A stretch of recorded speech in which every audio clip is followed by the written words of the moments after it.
Welcome to today's lesson on information literacy and digital citizenship.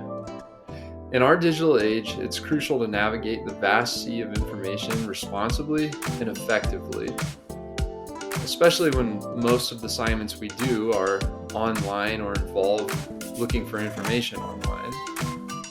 Information literacy is the ability to find, evaluate, and use information effectively.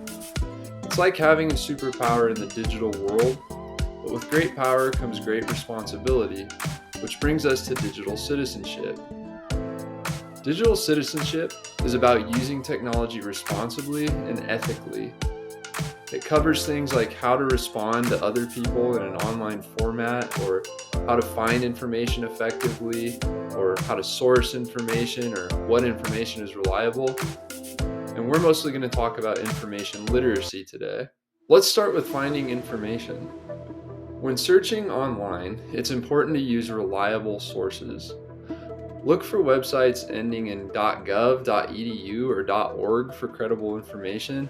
Although, to be honest, there are a lot of .com websites that are better than .gov, .edu, or .org. Just because a website has that ending doesn't mean the information that you are looking at is truly accurate.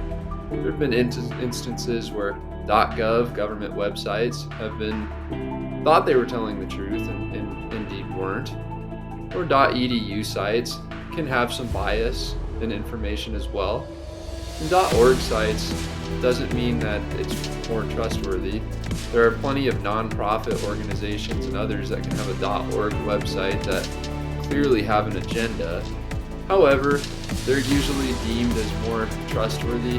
I would still validate what you're reading on those websites though, usually by finding other sources that are kind of saying the same thing or similar to the same thing, then you can probably trust it.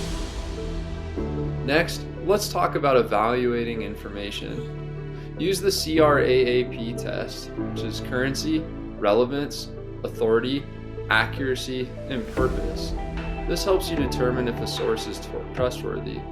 Kind of helps you go beyond just that .gov or .edu or .org or .com check, right? Because you have to do more than that, because it doesn't mean those sites are trustworthy just because of the ending. So use the CRAAP test, and that'll help you verify a little better. Now let's discuss using information responsibly. When sharing information online, consider the impact it can have. Is it accurate? Is it respectful? Think before you post. Information literacy and digital citizenship go hand in hand. By honing your information literacy skills, you become a responsible digital citizen, contributing positively to the online community. It's great to teach or to have digital literacy skills, because then we don't have to talk about doing things like should we limit what kind of speech we have on certain platforms, because really the responsibility doesn't rely with, and we don't really want to give the responsibility to our government to do that stuff, because we could lose a lot of freedoms.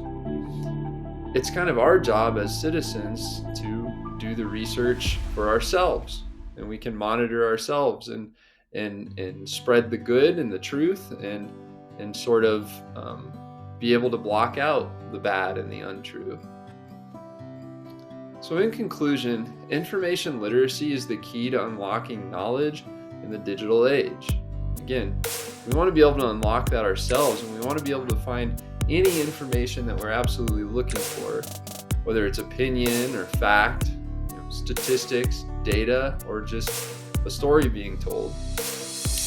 We want the skills to be able to judge if those things are true and accurate, so we don't have to rely on somebody else doing that for us and possibly limiting the information that we have access to. By critically evaluating information and practicing digital citizenship, we can create a safer and more informed online world for everyone, just by ourselves. Thanks for joining me in this exploration of information literacy and digital citizenship. Remember, with great digital power comes great digital responsibility. Stay curious, stay informed, and stay digitally responsible.